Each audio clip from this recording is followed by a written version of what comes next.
Los Legionarios de Cristo, una de las órdenes religiosas más poderosas del mundo, publicó los nombres de los sacerdotes acusados de abuso sexual a menores dentro de su congregación. El documento registra a todos los victimarios desde su fundación en 1941 hasta la actualidad y en su mayoría se trata de clérigos mexicanos. El caso inició en 2019 cuando la congregación publicó el informe Verdad, Justicia y Sanación, en el que reconocía que 33 de sus sacerdotes habían abusado de 175 menores, de los cuales 60 denunciaban a Marcial Maciel, fundador de la orden. Posteriormente, el grupo religioso decidió revisar y estudiar la información y en 2020 relanzó una versión actualizada que no fue pública hasta esta semana.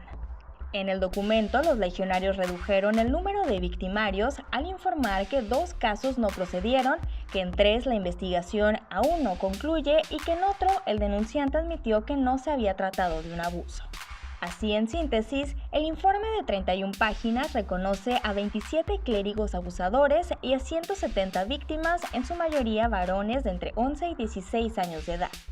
Más a detalle, el informe expone que los curas acusados son de Brasil, Chile, Colombia, Venezuela, España, Estados Unidos y México y son identificados con nombre y apellidos o con códigos numéricos dependiendo del país en el que haya sucedido el abuso y lo que establezca la ley sobre su divulgación.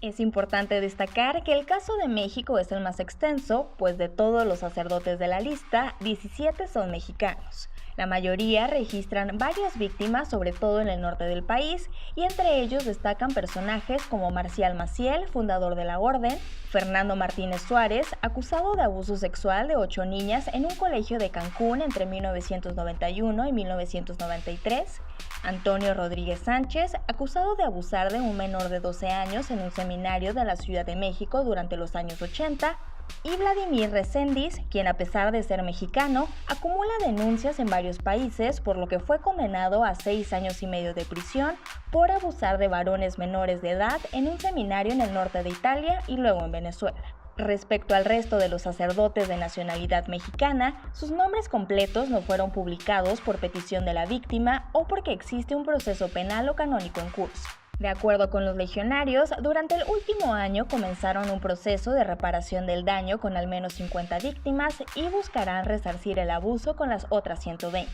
Asimismo, la congregación asegura que la finalidad de hacer público el informe es para restaurar la orden y para dar a conocer las acciones que llevarán a cabo para atender a los casos denunciados. En ese sentido, el nuevo director del grupo religioso, el estadounidense John Connor, aseguró que se buscará afrontar con determinación las denuncias que recaen sobre sus miembros. No obstante, el comunicado no agradó a todas las víctimas, pues el propio Connor fue acusado en el pasado de encubrir casos de abuso y acoso sexual en Estados Unidos, esto cuando era director territorial. Para el ex sacerdote, activista y defensor de víctimas de abuso, Alberto Aciegallo, los legionarios tardaron mucho tiempo en reconocer algunos casos y aún hay muchos más pendientes que involucran a autoridades locales y superiores. Mientras tanto, esto es lo que ha pasado con los sacerdotes abusadores. Del listado de 27, 16 siguen en la congregación y solo uno de ellos fue removido del estado clerical, 4 más fallecieron,